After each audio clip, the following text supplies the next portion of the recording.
Hindi reckless, hindi kaskasero. Pag red light, tigil. Yan ang mapapansin mo. Magkapatid, halimbawa, walang helmet. Okay. Si kapatid, truck ang minamaneho. Nakakotse ako. Napagalan ako sa sinusundan ko. Overtake ako. Habang nag-overtake ako, alanganin ako dun sa truck. Tanungin ko kayo, makipagpagdaan na lang ako sa truck o ipilit ko dito?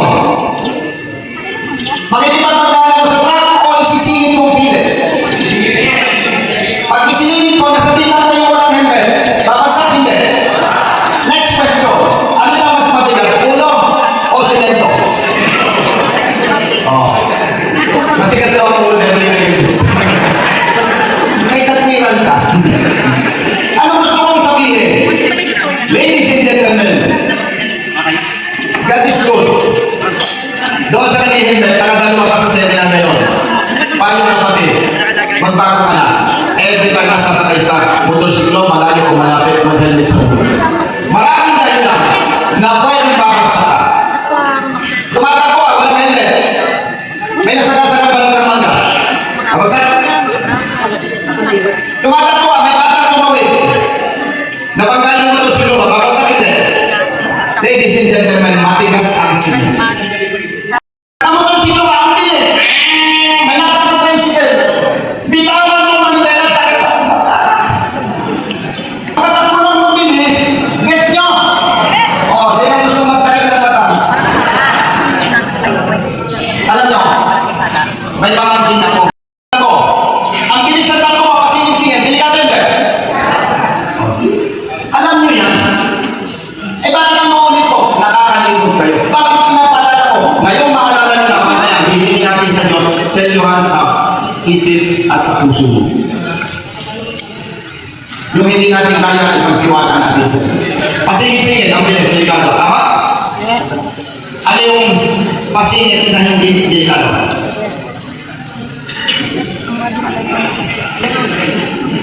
Ilang singit na hindi delikado? Patay ko ba? Yung hindi na kami nahilig, tumingin ka sa katabi mo, pag muli pastos din. Lumamang tayo. So ladies and gentlemen, huwag pa singit-singit. Why?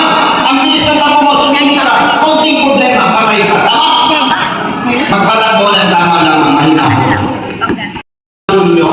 Dahil pag pinagtiwala mo sa Diyos ang buhay mo, sa sitwasyon gano'n, maaalala. Amen? Yes. Iwasan ang pagmamayaw kung nakayo, nakala ko na siya. Tayo pagkasing literal mayaman. Tayo pagkasing mabagal ng reflexes. Parang sa isang salita na tatangap, kita mo na yung track, parang dami ka. Kaya iwasan pagmamayaw kung nakayo, nakala ko na siya. Ang problema sa inyo, marami dyan, ang dagaling uminom, hindi marunong bumili. Na kung tutulakan ninyo, magdidisgrasya ka. Ito ang ginagawa ng marami. Tumatakbo sa provincial road. Provincial road. Si partner, barangay road. Okay. Ganito ang ginagawa ng marami sa inyo. Mapakita ko. Barangay, provincial road. Barangay road. Okay? Pasok ka dyan. Provincial road. Barangay road. Ang sabi, sa lahat ng sangandaan ng intersection. Si partner, bitin ka red light. Okay? Okay, brother, bitin ka red light. Boom! Oops! Pagbigyan ko.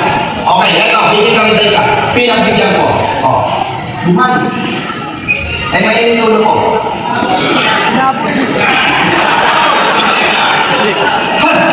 Salamat, asap.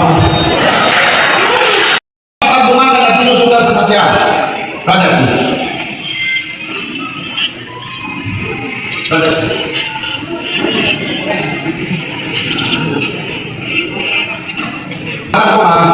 bumagal ka. Pag nandito na siya, bumagal siya, di ba? Ibig sabihin ko na ka. Pasukan mo.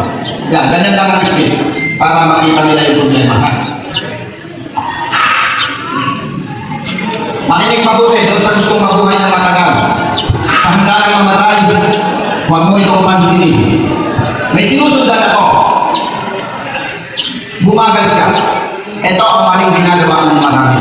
Okay, brother, go. Sige, bumagal. Bumagal mo.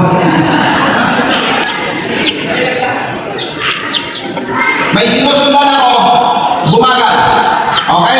Kaya pala bumagal kung bibigyan yung isang motorista. Okay, papakita ko sa inyo.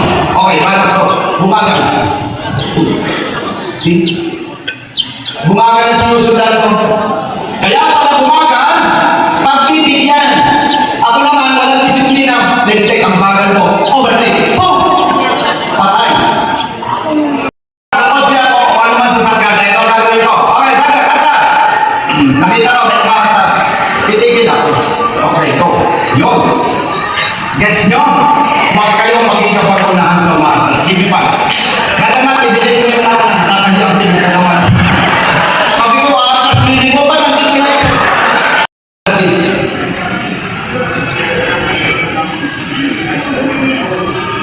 Ladies and gentlemen, kapag ito ang driver ng kotse, driver ng truck, kapag papasukan ko siya, papunta direksyon niya daw, doon din ako, pero may space sa kaliwa.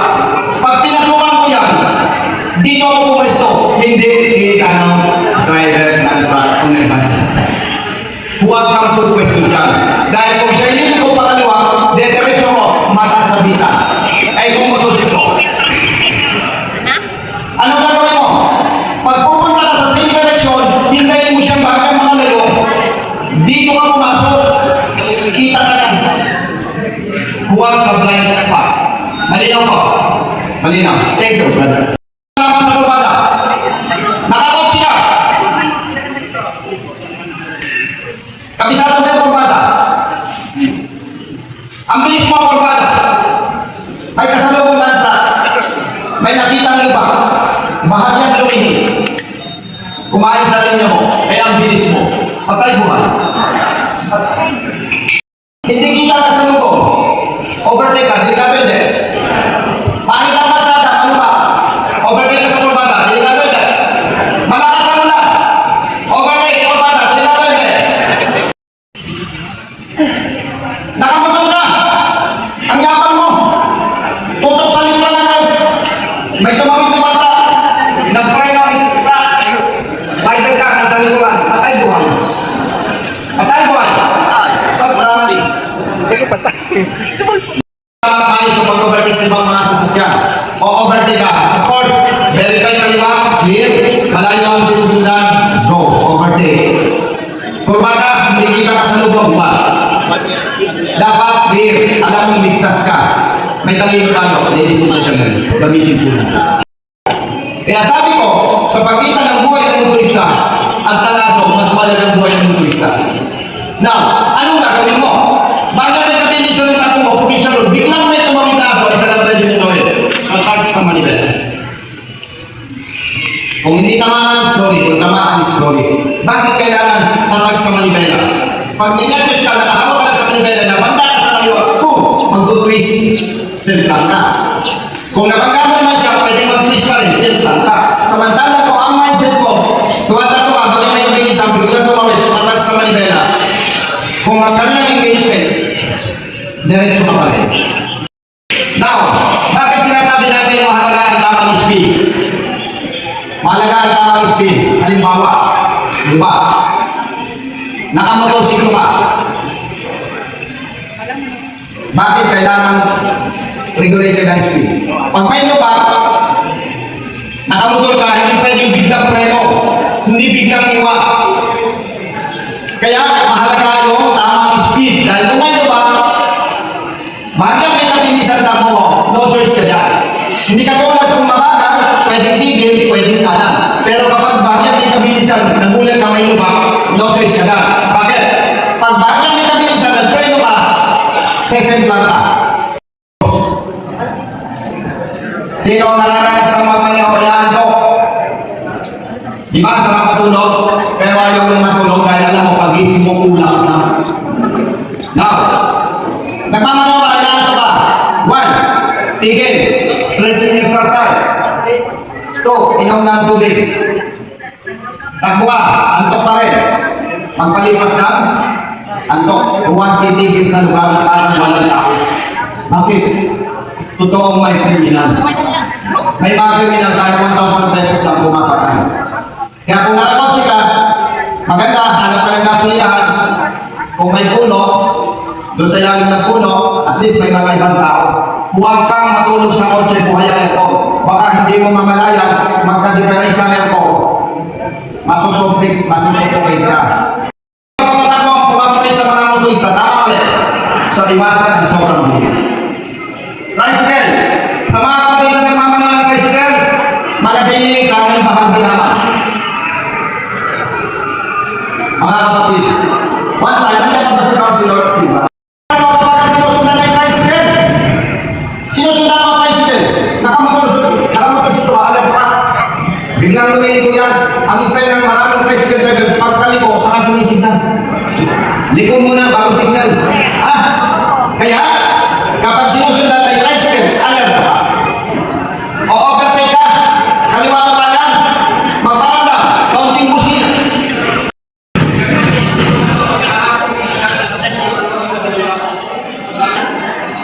Very basic. Huwag huminto sa barbada. Tama ka ulit. Huwag kumarada sa barbada. Tama? Yes. Iparada ng tama ang ating sasakyan. Huwag yung bahala na. Ano ang pala yung parada ng tama ang sasakyan? Of course, yung hindi ka nakakabala. Pangalawa, kung manual ang sasakyan, handbrake, engage ang cambio. Tama? Kung nakapurmil ka, bahagyan mataas nito, tabing ng kaunti pa kanan. Para kung mag-release ang cambio, kung mabante, sasangkal pa rin.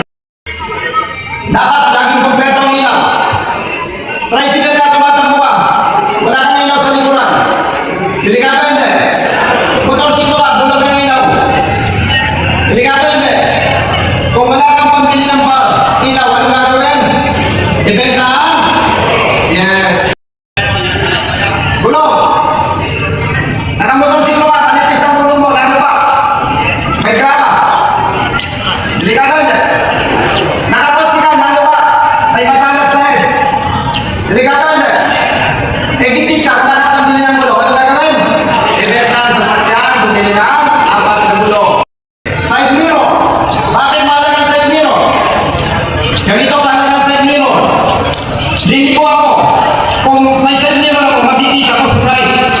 Kung mabilis ang kotse overtaking. Kung wala ako side mirror, tingnan ko, hindi ko makikita yung mabilis na kotse overtaking. Pag liko ko, boom! Mahalaga ang side mirror. Takbo ka. Makita mo ang construction ng kalsada, bahagyang bumagal. Bakit? Ang Filipino workers, pag natingting, takbuhan na. Baka may materials, angle bar, tamang, ako, bakal, ganyan. Tama po? Iwanan mo yung bus, yung truck.